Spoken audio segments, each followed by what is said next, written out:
Welcome to episode number 322 of the Marine Layer podcast. It's a mailbag episode, so we'll open it up and answer your best listener questions. We also need to address some Tarik Skubal rumors that came out this week. Oh boy, Lyle. Oh boy. Man, I can't wait to get into it. Come on. Anyway, a reminder to you guys, make sure you're staying on top of all of our stuff. Make sure to go over to our website, marinelayerpod.com. You can find all our episodes there. Make sure you're downloading, rating, and reviewing 5 stars. If you're listening to the audio side, it really does help if you do. Same thing if you're listening, or if you're listening and watching on YouTube, I should say.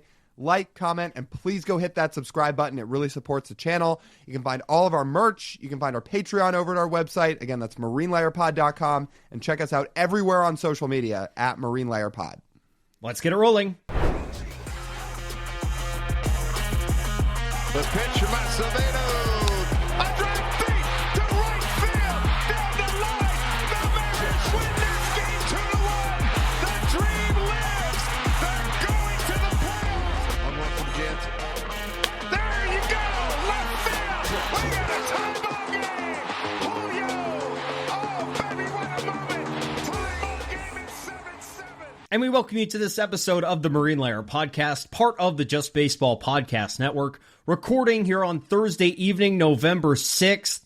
And when I threw out, and you threw out, and the listeners threw out the idea of Tarik Skubal earlier this offseason, within the last couple of weeks, I'd be like, oh, we're half joking. We're half joking. The Mariners are never going to trade for Tarik Skubal. They're not going to try and go acquire the best pitcher in baseball. There's no chance he could possibly be available. And then Buster Olney slams into my phone on Wednesday morning. You're welcome. Thank you, Buster. Well, I said Frank, that, he's great. I sent that right your way. You wake up on Wednesday morning to what?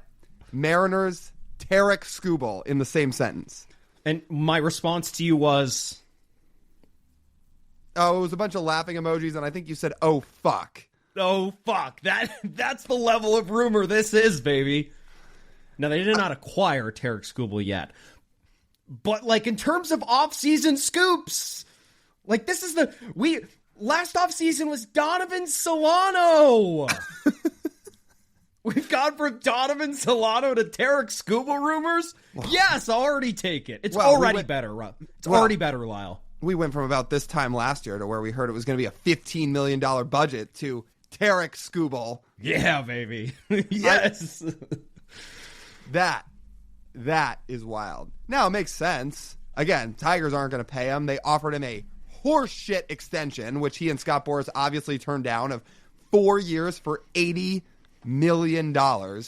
Like, if I were Tarik Skubal, I would give Tigers ownership the middle finger on the spot. Actually, I'd give him the double bird for that. Anyway, I think it's pretty clear they're not going to give him the money he wants. He's going to walk. The Tigers may want to get some real return for him before he does so. And he's the best pitcher in baseball. And the Mariners have the capital to do it. So it's kind of crazy. You know, it's funny. I'm glad they're thinking about this, though. I'm glad they're not like, because someone clearly told someone in the Mariners organization told Buster Olney they'd be interested, right? Like, that's what happened. It was either one of the owners or one of the 2 front office executives that told Buster Olney. Buster says, would you be interested in Tarik Skubal? And they'd be like, yeah. Like, I'm glad they're open-minded to it. I'm just glad there's none of this, like, you know, we have 5 starters, we're good. And that may ultimately be what they wind up on, is they just stick with their 5 guys. But, okay, they're listening. You know, it's funny. Early on here, the discourse of the offseason is very different than what we've seen from the Mariners in the past. Number one, they're usually super tight-lipped on everything. They don't let things leak out. You don't really know what's going on behind those doors. Usually when rumors get floated about the Mariners during the offseason, it's total smoke. And it's kind of John Morosi season where he's yapping, as Mariners Twitter likes to say. But this, over the last couple days, think about it. You have Justin Hollander stating point blank, yeah, Josh Naylor's our number 1 priority. And he said there's no reason. On the record. He said there's no reason to hide this. Yes, we want to bring Josh Naylor back. That's our number 1 priority. So you have that paired with Tarik Skubal. And look, there's now enough here where it's not just a name. Like, there's some smoke here, because Well, number one, it'd been floated out already that there was a chance he was going to get traded. That had started to float around after the Tigers got eliminated from the playoffs, so Skubal may be out the door. Then you see Adam Jude write up his offseason write-up and say, here's what I would do if I were the Mariners. And he put Tarik Skubal in his list of transactions he would make, saying if I were the Mariners, I would go trade for him. And you say, okay, I like where Adam's thinking. Adam's obviously super credible. I'm going to guess if he's writing things like that, he thinks there's some level of possibility. Not exactly like the old Marine Layer pod talking about Kyle Tucker. And I say that because we're just 100% right about that, where reporters have to try and be more objective, where we just stamp our firm belief that, yeah, he's coming, you guys. We've already made it clear. Anyway, when Adam Jude put something like that in the Seattle Times, I don't think he's just blowing smoke. It means he thinks there's some level of possibility to that. So that paired with then you get the Buster Olney report on Wednesday, all of it combined, I think it's fair to say there's smoke here. I'm not saying it's going to burn down the offseason, but there's some smoke here. And the thing working against the Mariners, though, that if he's available, they're going to be working against some pretty stiff competition. Like, the Mariners have resources, don't get us wrong, but this is Tarik Skubal we're talking about. Like, for a lot of these teams, a lot of these contenders, and some of these contenders in bigger markets, like two of the premier, I would say, teams that the Mariners, if Tarik Skubal was going to be publicly available, they'd have to be fighting with, are the Mets and Red Sox. The Mets and Red Sox, who are also named in Buster Olney's report, right in the same paragraph.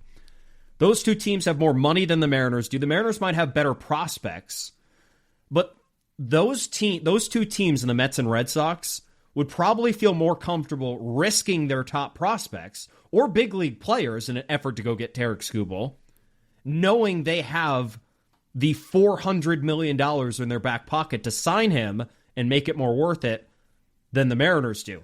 I want the Mariners to open up their checkbook and sign that guy to a long extension if he's down for it. But they're not going to do that. Like, I'd be lying to you if I told you the Mariners would do that. So, like, that's what they're working against. That's what they would be working against here. Although, don't you think the Tigers might care more about the prospect return? What do they care if the Red Sox and the Mets have money? But the Mariners would care about what they're giving up knowing they can't re-sign him. For example, say the Red Sox are like, we'll give you Wilyer Abreu, an everyday outfielder who's really good, in the package for Tarik Skubal. The Tigers stay in win-now mode, and they get a controllable player for many years. While it hurts the Red Sox, or say Jarren Duran, for example, while it hurts the Red Sox, it makes them feel better knowing they're in a very good position to pay Tarik Skubal, knowing they gave up an everyday player. If the Mariners traded, I don't know, Salk was throwing this out earlier this week when the rumor came out, the Mariners have to trade George Kirby for Tarik Skubal? Like, you don't feel very good about that. Not if Skubal walks in a year. Yeah, I don't think that's going to happen. I don't think so either, but in a hypothetical sense here, if there was this massive bidding war between 10 teams for the best pitcher in baseball. For sure.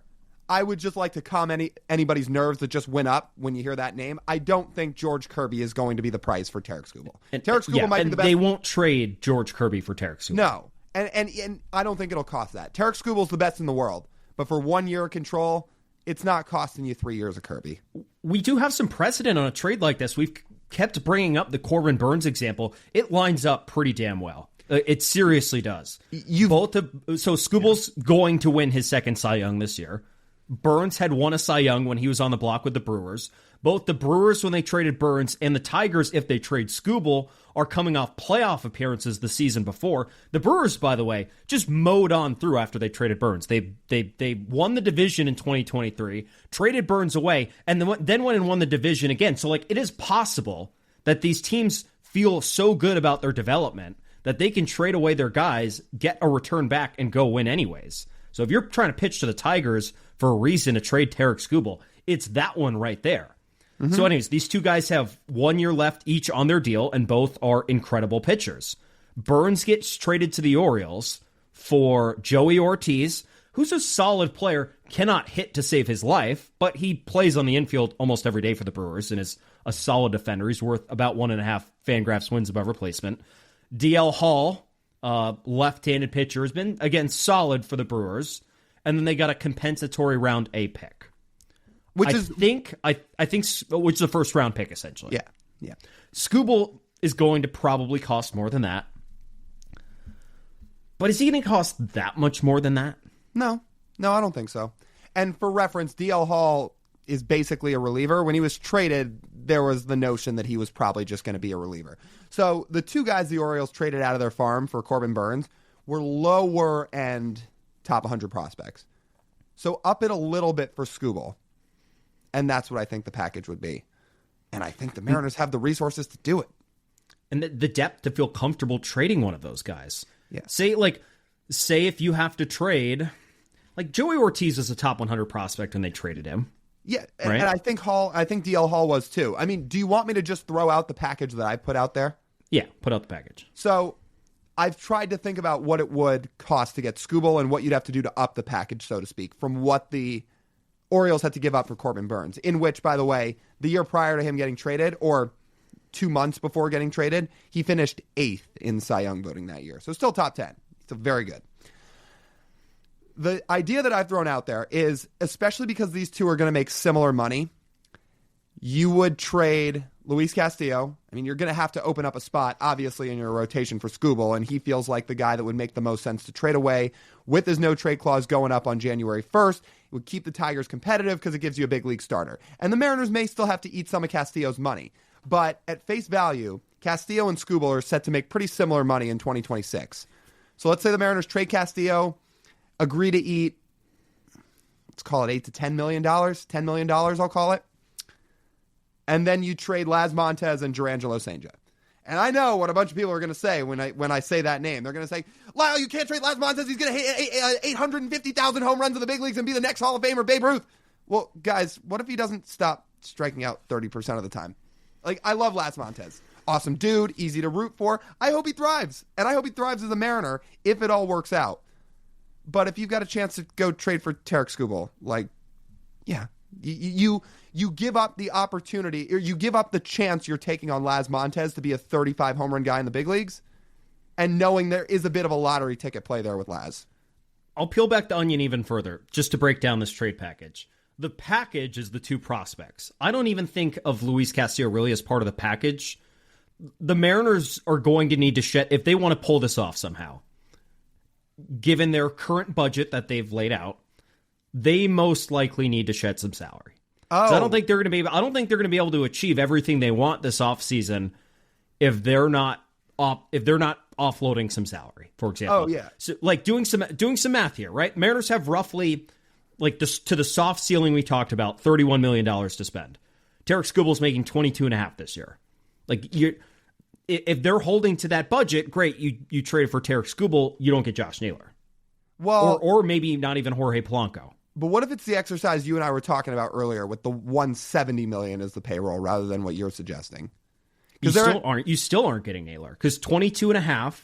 And then if you get up to 170, that's an extra $6 million. But again, it's not really 22.5, because what you're doing with this trade is Luis is set to make about $23 million next year. Skubal's 22, and you would eat about $10 million bucks. And my earlier point was you are going to have to offload salary, and Luis Castillo's offloading salary. Yeah. Right. That's why he's a part of this. Right. It's not to give the Tigers more value. Again, he could occupy a spot in the rotation. Perhaps he pitches really well in their rotation. But the Tigers aren't trading for Luis Castillo. They're helping the Mariners out. Well, I mean, maybe not even helping. I think it still helps the package. Yes, the Mariners have to offload salary, but you're not trading him Anthony Descalfani. What if the Tigers don't want Castillo or his money? Well, and then that makes it harder.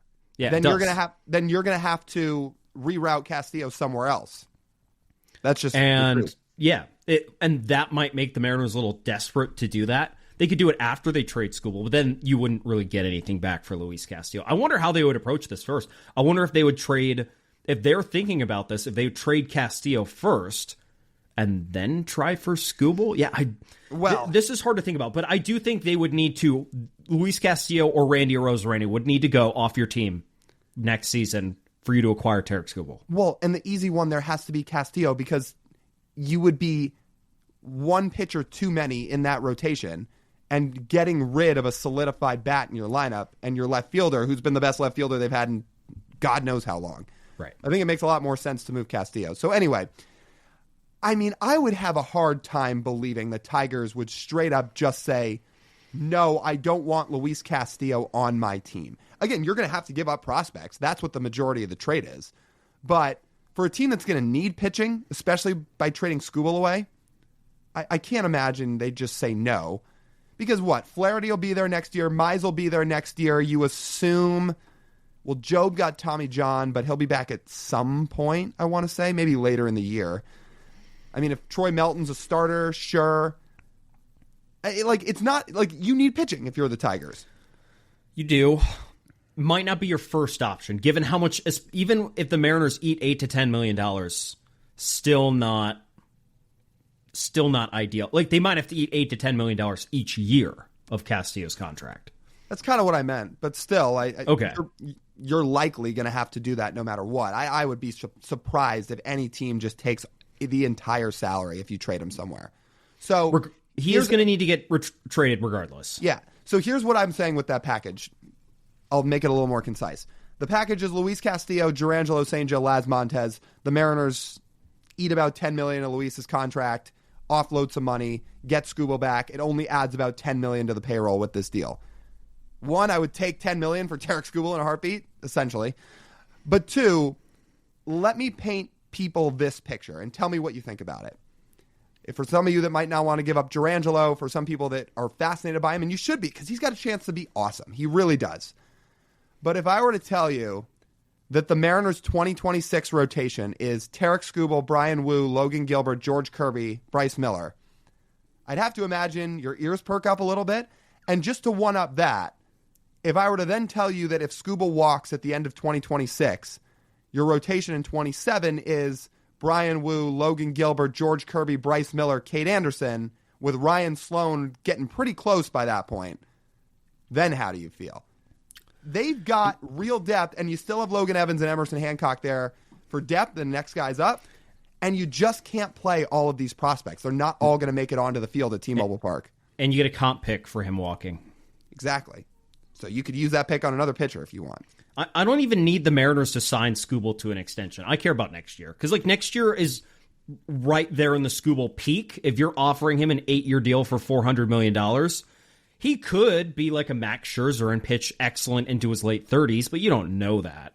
And that, for a risk-adverse organization, is a pretty sizable risk. What's not a risk is acquiring him, or not as much of a risk, is acquiring him next season. Yeah. I would say that's not as much. Can I ask you this question? We've talked a lot about the package, right? I want to talk about this from now a Mariners perspective. Mm-hmm. Would you be okay if the Mariners acquired Tarik Skubal, but because of that, they couldn't get Josh Naylor? Be tough. You should be able to do both. It wouldn't be as clean cut, though. Well, so Kiley McDaniel put out today that what he's projecting the Naylor contract to be, and Kiley McDaniel's usually pretty good about these projections, it is not some of the crazy numbers that have been thrown out there elsewhere on some of the other sites. What Kiley McDaniel projected for Naylor was 3 years for $52.5 million. Pretty reasonable. That's $17 million a year for Naylor. 3-year deal. Even if it becomes 4, the Mariners could absolutely do it.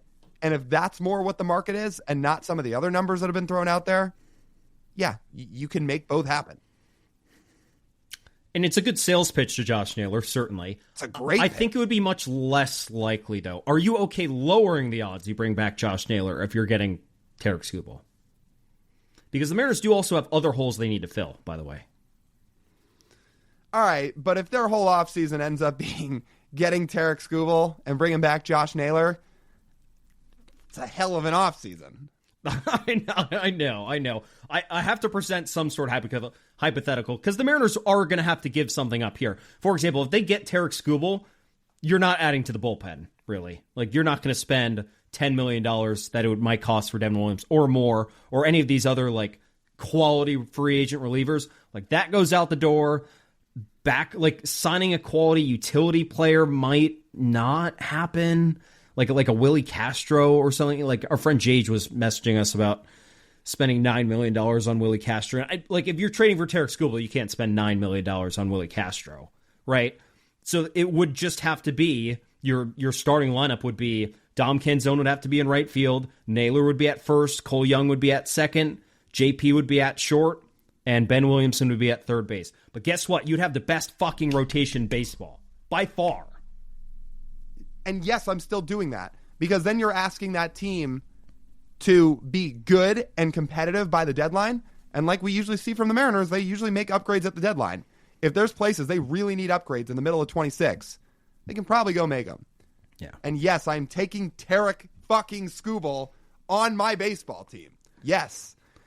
Yes. Last thing I'll say before we get to our mailbag. We have a lot of really good mailbag questions. Just hearing this makes me feel better. I don't like Lyle and I would need to hear it from like someone on the Mariners themselves to really solidly solidify it. But let me hypothetically say that we've heard something that like the Mariners are like acknowledging like, yes, this is like a near priority for us. I'm glad they look at last season. They see like the potential of what regression does to even your best unit and make it your weakest unit on a playoff team and say, how do we offset and hedge against that as much as humanly possible? By getting Tarik Skubal if someone gets hurt or guys have years that they're not supposed to have. Like this fixes the Mariners' biggest weakness from last year. Like the Mariners somehow had Tarik Skubal on this 2025 team, they would have won the World Series. Yeah. Again, there is a difference between a number one starter and an ace. There just is. Logan Gilbert is a number one starter when he's healthy and pitching at his best. What Brian Wu just did in 2025 is a number one starter. He was awesome. But there are only, let's call it 8 to 10 true aces, flat out aces in the game of baseball today. And one of them is Tarik fucking Skubal. And not just one of them. He is the best in the world.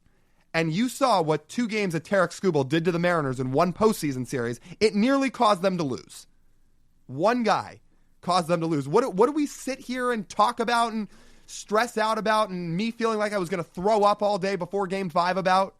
The fact that their season could come to an end because of one guy. Not because of the Tigers lineup, even as good as Kerry Carpenter was. Not because of an entire lineup. Not because of their bullpen. Not because of Riley Green, despite him being an all-star. One guy. One guy. And that's Tarik Skubal. And that's what one guy can not only do for you all season, but sure as hell in a postseason, where it's essentially, oh, here's 2 wins. Here's just 2 wins. If you score a couple runs, you're set. One Josh Naylor home run. Yeah, exactly. So, like, if you're the Mariners and you go into a series next year, say into the divisional series in the first round, and you're planning to throw Skubal twice, and then you have Wu throw a game, and you have Logan throw a game, and you have, if you need to, Kirby throw a game. I mean, you're going to be one tough out, man. And like you said, this is about 2026. You don't build up a farm system like this for nothing. You build up a farm system like this to be able to go out and make trades like this. 10 years ago, the Mariners couldn't have even sniffed this idea, even if they were coming off a 90-ish win season, because they didn't have the farm for it, not even close.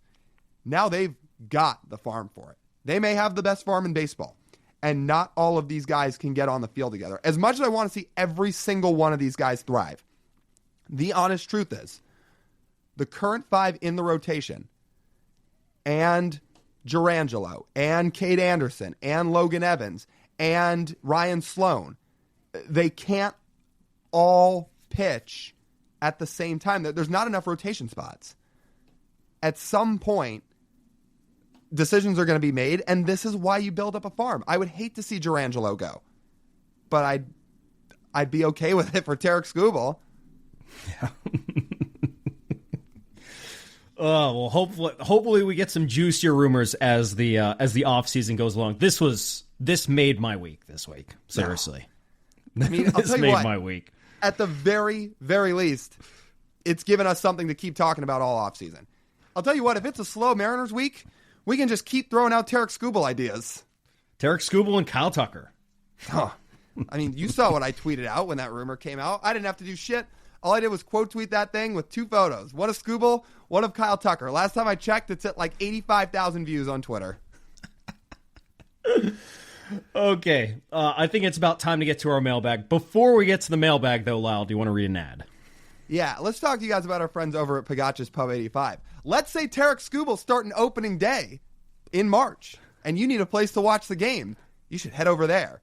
Or if you want to head over there in the winter months well before then, you absolutely should too, because it's an awesome spot to hang out. Over in Kirkland, this really fun neighborhood bar with games like pool and darts. There's great food. And if you go during happy hour, you get drink specials that are $3 and $4, you guys. It's great. $3 and $4 drinks. That's 2 to 6 p.m. on Monday through Friday. So yeah, some long happy hours with some deals that you really can't beat. And there's 20 TVs in the place too to watch all the sports you might desire. So go check it out. That's Pagaccia's Pub 85 in Kirkland. And a reminder to all of you before we get into the mailbag, the best way to participate in these weekly mailbags is to go sign up for our Patreon, because signing up for our Patreon gets you not only mailbag priority, where if you have a question and want to have it answered on the podcast, Patreon is the best place to go, because you will leave a question on the post and you will get it answered. You get priority in all of these mailbags. So that's patreon.com/MarineLayerPod. Not only do you get priority, you have access to ad-free episodes, and once a month, Lyle and I will jump on a video call with all of you, and we can just chat Mariners for whatever questions you want. We are at your service. So it's all the great perks at our Patreon, patreon.com/MarineLayerPod.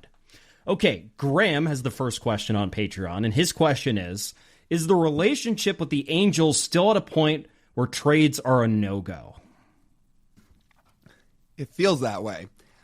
In the Jerry Dipoto era, did you know there is one team the Mariners have never made a trade with? They've transacted with 28 other teams in baseball. There's one that they haven't. That would be the Angels. I would say that relationship is still strained. And it's a bummer, too, because there is a just perfect trade piece sitting on the Angels. You know what I'm talking about? Do you mean Taylor Ward? Yeah. Perfect. It's the I forget what video it is. It's like, oh, it's perfect. It's perfect. Taylor Ward costs $11 million next year. He has, over the last 5 seasons combined, a 118 WRC+. He hit 36 home runs last year. Good defender in the outfield, too. Does that not sound like exactly what the Mariners kind of need to solidify that last corner outfield spot? Unless you get Kyle Tucker, yeah. Yeah. K-Tuck 1, Taylor Ward 2. Taylor Ward's the budget option. He's a really good baseball player. He's a very good baseball player. Maybe we should give people some context on this, because maybe everybody doesn't know the story. So Jerry Dipoto, I'm assuming a lot of you know, came to Seattle from Anaheim, where he was formerly the GM of the Angels. Things didn't end pretty there. I think that's safe to say. Him and Artie Moreno did not see eye to eye. Him and Mike Scioscia certainly did not see eye to eye. Why? Because Jerry was a modern, forward-thinking baseball exec, and Mike Scioscia's a boomer. He didn't want to do anything. It's kind of like Moneyball, except the power dynamic flipped. Right, except Scioscia had been there forever. He had all the power, and especially because Artie Moreno would listen to Scioscia more. At least that's what the story kind of is. Anyway, the point being, it did not end pretty there. I don't think Jerry and Artie Moreno are on very good terms. Who can blame him? Artie Moreno's an awful owner, so shocker. And as a result, I don't think that those two really work together to make many trades. I don't think there's much of a relationship there. Again, I do not think it ended pretty back when Jerry got done in Anaheim. And as a result, the Mariners and Angels don't really make trades. AKA have never made a trade with him in charge. Yeah, never. I don't even remember who the last player the Mariners traded for on the Angels. I was going to say, I don't remember either. I'm honestly curious to look it up. I just know one they signed in free agency, and he happened to be one of the 5 worst players they've ever acquired. Oh, that'd be one Sean Figgins. Yeah. Are you looking it up? Yeah. It says the most prominent Mariners-Angels trade is December 2012 deal where the Mariners acquired Kendrys Morales for left-handed pitcher Jason Vargas. I think that sounds right. That sounds like the timetable of the last one. That does sound right. For some reason, I forgot Vargas being an Angel. But obviously, I remember Morales being here. Okay. Well, that's the little story time. Again, if they could heal it this offseason, I would take Taylor Ward. But, well, if it's going to be anything like the last trade the Mariners made with the Angels, tell said Angels player, this being Taylor Ward, to not jump on home plate after a walk-off homer and destroy his leg. How about we step on home plate?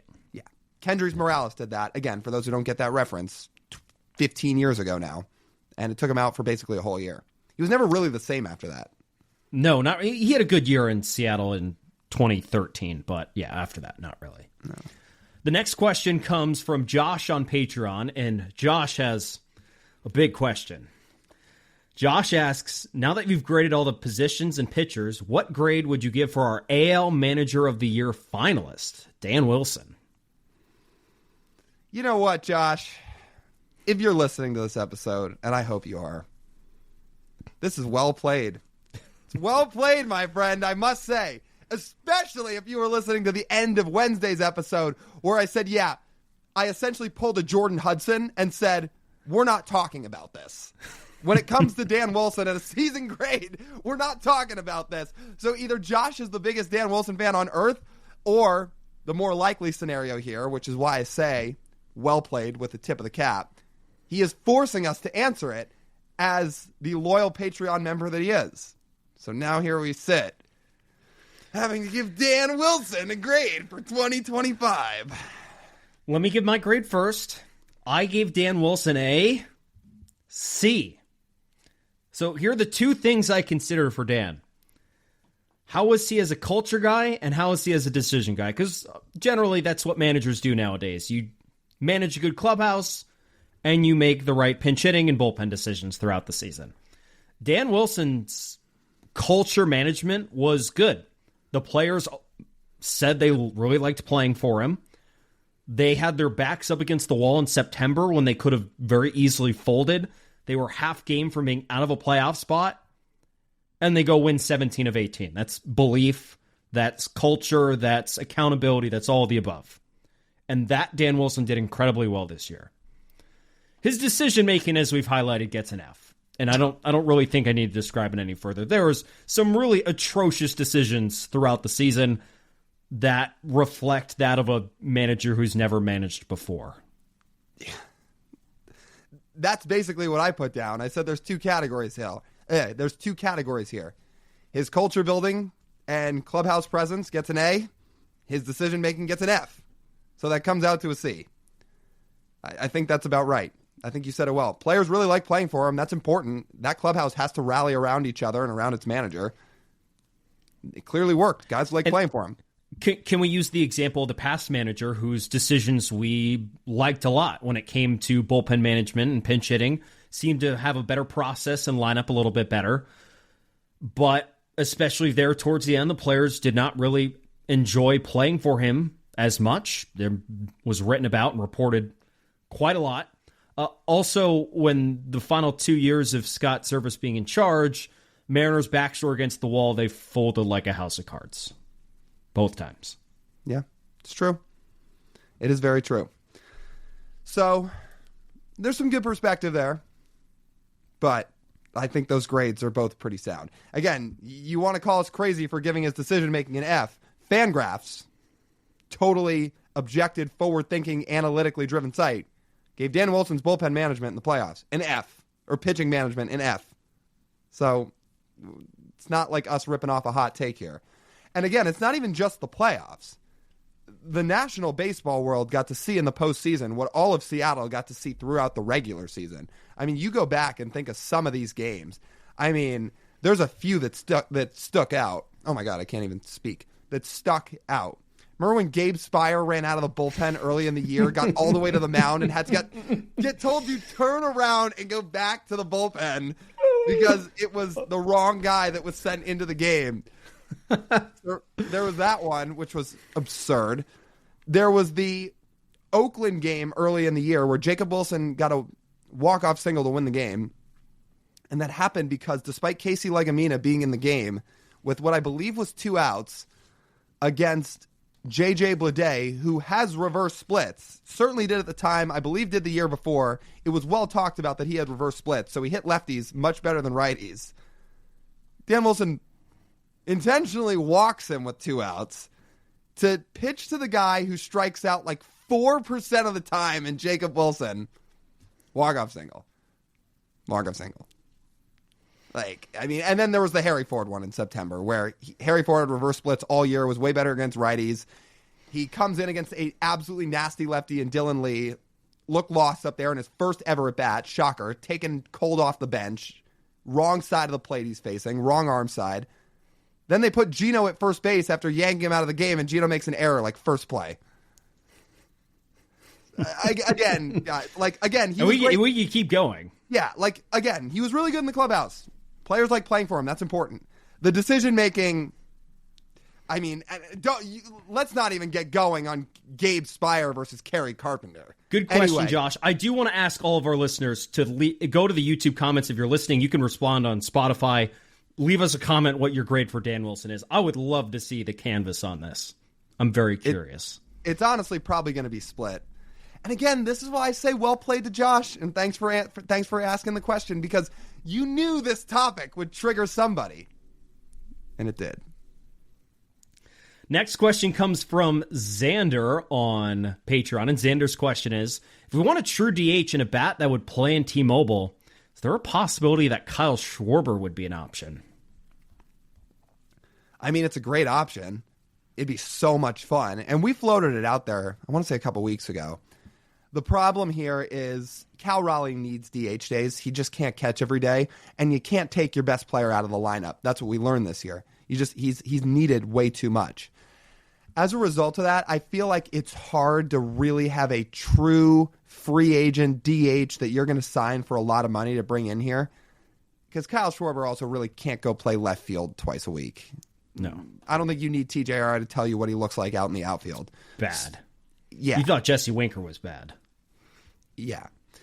So, look, it'd be so much fun. I would love to see Kyle Schwarber in the middle of this lineup. I just think logistically it'd be too tough with the Cal Raleigh factor, too. And from a we keep bringing up the budget, he's going to cost like $30 million a year for a DH. So if you're okay spending that kind of cash, okay. But there's no Naylor, there's no Polanco, maybe a bullpen arm. But like 30, he'd be expensive. Well, 30 might be a little high, but he'll make some real money. Well, I did some canvassing. A lot of the projections had him about 30. I mean, to be fair, he's about to finish top 3 in MVP voting. It's as good of a walk year as he could ask for. So if that's the price, I have a hard time seeing it. If you want a player like that who can hit in T-Mobile, just sign Josh Naylor. He could DH and play first base. Great double option. Lefty power, too. He doesn't quite obviously have the raw power of Schwarber, but yes, I think it's just a much more sound idea to sign Naylor. And again, I'm a big Kyle Schwarber fan. I think it'd be awesome to have him. I just think logistically it's too tough, and that's probably not where the Mariners would decide to allocate their resources, if I had to guess. And they just don't, they haven't, well, they spent on Mitch Garver as a DH. I was about to say, they don't spend on DHs. No, they only spent on a really bad DH. The idea of this would be Nelson Cruz, but I think after Mitch Garver, I think they're never going to sign a DH again. Not with Jerry in charge. Maybe. Next question comes from Poochie on Patreon. There's 2 questions here. I'm going to answer the second one because it's Mariners related. If you could have a Seattle Mariners era committee for players who won't have their number retired but deserve recognition, the Mariners Ring of Honor, who's first that you're retiring? I mean, I'm going to assume, obviously, Felix's number will get retired at some point. So let's throw him off the list, because I think at some point that one's going to happen. And then when you get past him, you can kind of pick from anybody else. Oh, you know who mine is. And older generation Mariner fans aren't going to like this, but A-Rod. It's A-Rod. Okay. Yeah, I was going to choose a guy right after him, like Kyle Seager. Because like the only guys in front of Kyle Seager are players with their number retired, Hall of Famers, or A-Rod. It's just that, again, I'll keep hammering this home. I understand people don't like the way that A-Rod left. I understand he chased the money. I understand the messaging wasn't great when he left town. He was also really young, trying to make a really tough decision. And is it really that different than anybody that goes to free agency these days? All right, a team offered him way more money, and he went there. And it wasn't just way more. The second offer was, what, $90 million? 90 versus 252. Yeah. Again, how can you blame the guy? I think enough times passed, too, where, at least I would hope, more people can just come around to appreciate what Alex Rodriguez did in Seattle, which was being arguably, at his peak, the best player the franchise has ever had. Are the Yankees going to retire his number? I don't think any team's going to. Well, I see an opportunity. I do too. You can claim him. You don't have to share it all. I mean, I can tell everybody listening to this that's going to pick an answer for this the following. You can pick whoever you want for this. You're not going to pick a better baseball player to answer this question than A-Rod. Nelson Cruz, awesome. Kyle Seager, phenomenal 10 years here. Jamie Moyer, really stapled the 2000s rotation for the Mariners, and a little bit in the 90s too. None of them are A-Rod. No, it's a good thought exercise. Next question comes from Jeanette on Patreon, and Jeanette's question is Polo really gone for good, or are the Mariners putting their money on Cole Young to play second base? I don't think he's gone for good. I think there's real mutual interest there to try to work something out to come back. Now, I will say, if what we talked about earlier happens, where the Mariners signed Tarik Skubal, you talk about making sacrifices. The sacrifice there is you probably can't bring back Polanco if that happens. If you were going to trade for Tarik Skubal and sign Josh Naylor, that likely takes Polanco out of the equation. But if Skubal just ends up being a pipe dream and it's a more tame offseason where you still make good moves and improve your roster or bring a lot of the guys back, but it's not a Tarik Skubal highlighted offseason, yeah, there's absolutely a world where Polanco comes back. He's going to have to see what his market is. I'm sure he's going to want to test the market and see if anybody out there will give him some real money. But for a reasonable price, would the Mariners bring him back? Yeah, I think there's no doubt. I think he was incredibly important to the team. I think he gives you some versatility where he can DH, he could play second. If you need him to, he can play first. So yeah, I think Jorge Polanco's still in the cards, potentially. I also think that they want Cole Young to run with the second base job next year. I don't think you're bringing back Jorge Polanco to be your everyday second baseman. I think you want him to be your DH and mix in at first and second when he has to. Yeah. I don't think they're going to... if I'm going to put my money on someone to play second base, it would be Cole Young. But again, I don't think they're just going to hand Cole Young second base. Like they probably want him to win the job in second base. But I've said this on earlier podcasts, I'll say it again. The second base job in spring training will be Ryan Bliss, Cole Young, Leo Rivas. Yeah. Those two are going to be battling it out. And like if Cole stinks, like we love Cole. Unfortunately, if Cole stinks in spring training, right, then he's probably not winning the second base job out of camp, right? Yeah, that's probably right. It would be Rivas, likely. Yeah. So and if you bring Polanco back, he'll mix in. I do hope Cole wins that job though, because I do like the floor he provides with his tools, and also just would like to see him play, given that he did not play at all at the end of the season and barely got to contribute to arguably the greatest run in Mariners history. So, next question on Patreon, this last Patreon one from Bryson. Bryson's question is, do you think the Mariners should capitalize on Dom Canzone's season via trade? If no, where do you see him fitting? And he has a mock trade for Canzone. His mock trade is that the Mariners send Dom Canzone and Carlos Vargas to Cleveland for David Fry and Hunter Gaddis. Oh, I thought he was about to say Stephen Kwan. I was like, all right, this one's a little more tame. I mean, look, if you think you can really make the upgrade in right field, yeah, I mean, I think there's a world where it could make sense to flip Canzone if you think there's something you could get back for him that's of value to you. Hunter Gaddis, for example, if you are looking for a bullpen arm and you deem Devin Williams too expensive and his market's too high and you're not going to go sign Eddie to bring him back and you're not going to sign Robert Suarez, yeah, something like that would make sense, sure. But you have to find somebody to go play right field to fill that void. I would be open to this either way, one way or another. I am open to just keeping Dom, hoping he builds off the 2025 year and just letting him run with it in 26, where he DHs some days, play the outfield a little bit, and hope he just has another good year. I would also be open to the idea of seeing what his value might be out there, especially if you need something like a bullpen arm. So, yeah, I don't think I definitively say one way or another. I am stamping this. This needs to happen. I would say with him, I am open to hearing. I'm open to ideas. I'm in lockstep with you on that. This trade, though, doesn't upgrade your right field position. That trade that Bryson is suggesting is a trade to upgrade your bullpen, where you get rid of your worst reliever and add a really good one, which is good process and good strategy for upgrading your bullpen. David Fry, though, had a terrible year. He was bad. Like, he was good in 24, really bad in 25. So I guess it depends what version of David Fry you think you're going to get. But I don't think David Fry would be the upgrade in right field that you would be expecting. So that is not what I expect from that trade. Thank you, though, for Bryson for sending that.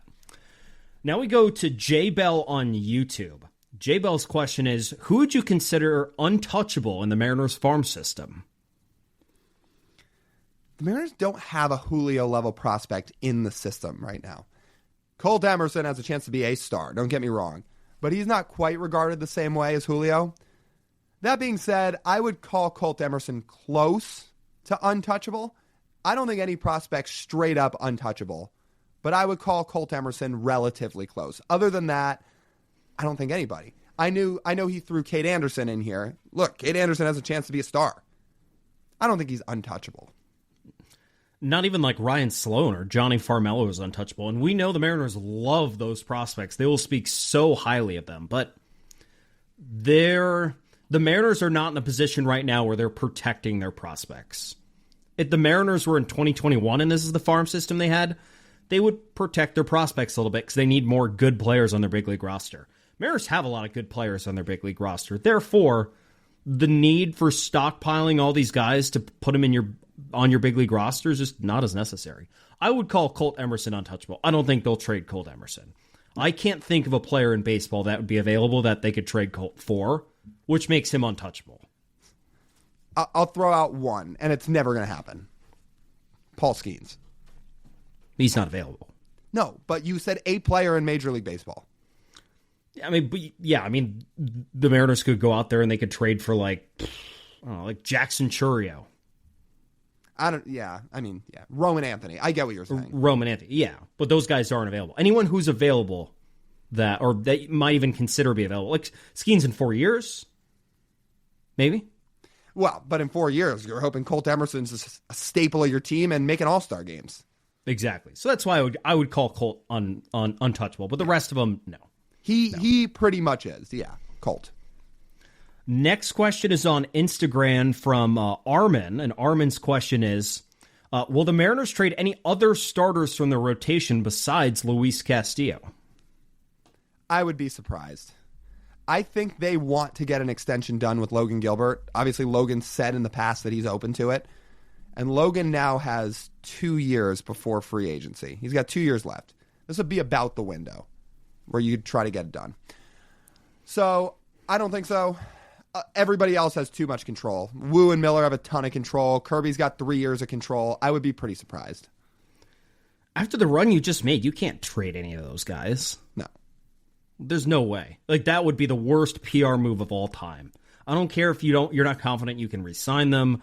Like, any of them going to be a free agent after next year? Question. No. Right. There you go. So they're not getting traded. Like, it would be, unless Tarik Skubal is walking through the door, you can't trade any of those four. You can't. It would look so bad. Like, where's the value you would get back if you traded them? No. Yeah, right. You'd be getting prospects back, which is a type of thing you do in 19, 20, 21, not now. As we talk about, the Mariners have too many prospects. Yes. They don't need any more. They're closed in the prospect acquisition business. They are closed. Closed. Yeah. Yeah. Good question, though. I don't think any pitchers are getting dealt. It is a good question, but I think Castillo's the only one. Last question of the mailbag. This comes from CG. CG's question is, am I the weird one, or does JP at second and Bo Bichette at short sound pretty good? Sounds exciting when you just say it out loud. Unfortunately, you got to look at some of the defensive metrics here. And if those two were going to man a middle infield together, I think they would lose a lot of runs on defense. I mean, those are two very, very below average defenders at their middle infield spots. I just don't think that would work. It's the second and third worst defender in baseball. That's what you'd be putting it at second in short, by OAA. Bo Bichette this past year, second worst defender in all of baseball. Among all positions, not just shortstops, J.P. Crawford was third. That you would really, really hurt your pitchers if that tandem was manning the middle of your infield. I'm open to hearing a Bo Bichette case, but you cannot play J.P. Crawford and Bo Bichette on the same dirt next year. Your offense would be good, but you might lose all of the value they provide offensively on defense. Mm-hmm. Yeah, and by the way, OAA outs above average for anybody that might not know. Yeah. The worst defender in baseball by outs above average was Jonathan India, if anybody was curious. After that, like TJ said, it is Bo Bichette and J.P. Crawford. And Bo's going to cost a lot of money, regardless. I don't know if that's where the Mariners will go.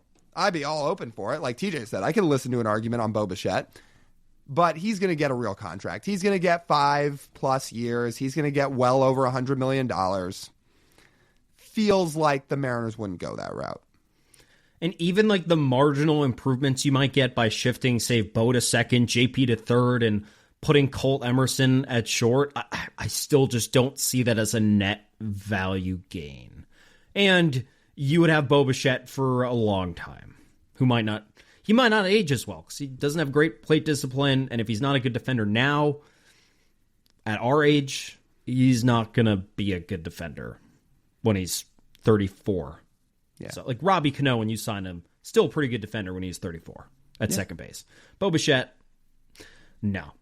There's a way you can make this work, but not in tandem with J.P. Crawford. It would be tough. The pitchers would be pissed. Especially like a guy like George Kirby or Brian Wu. A lot of ground balls to those guys. Like your ERA would be inflated. Yeah. Yeah, that's probably right. And maybe that would negate the home field advantage you would get from pitching at T-Mobile Park because you get like a half run for pitching at T-Mobile Park, and that half run gets given right back by your defense. Well, no, it wouldn't be an earned run, but it would still be runs allowed. Mm-hmm. Yeah, that would be a hard one to make work. There's no doubt. Yeah.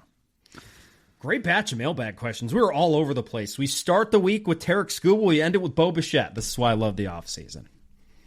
Oh, I don't love the offseason. I do love speculating and putting out hypotheticals, but the offseason really just causes me stress, especially after last year. Last year scarred me so hard. More stress than watching Mariners baseball? Yeah, because remember, I said this during our end of Game 7 rant. What happens during a season is, for as stressful as it can be, there's always another game the next day, and you're talking about games, and you're talking about players, and you're talking about plays and moments. You don't have to sit here and potentially talk about John Stanton and Chris Larson and wait around for a move and wait and wait and wait and wait, and maybe they disappoint you with what they do in the offseason. Again, they've already passed their mark from last offseason, just given the fact that Tarik Skubal was mentioned. That's true. The bar has already been reset. I mean, again, unless they come out again saying they can only spend $15 million, you cannot lower the bar. Or you cannot set yourself under the bar of last offseason. It's not possible. No, you can't. Yeah. All right. Good batch of questions, like TJ said. We love them. Keep sending them, and if you want priority, go sign up for our Patreon. That just about wraps up this edition of the Marine Layer Podcast. You guys know the drill. If you want to listen to the full form podcast, you can do so wherever you get your audio pods. Make sure if you're listening to go download, rate and review. Please leave it 5 stars. It really helps the channel and the podcast if you do. If you're on YouTube, like, comment, and go hit that subscribe button. It just takes a second. Doing so will notify you whenever we're posting content. It's the best way to support us if you're watching on YouTube. Again, just go hit subscribe. It only takes a second. On our website, that's marinelayerpod.com. Go over there. You can find our merch. You can find our Patreon. That's marinelayerpod.com. Everything's over there, all our episodes included, and you can find us all across social media at Marine Layer Pod. That's TJ. I'm Lyle. As always, we thank you guys for tuning in. We'll talk to you soon.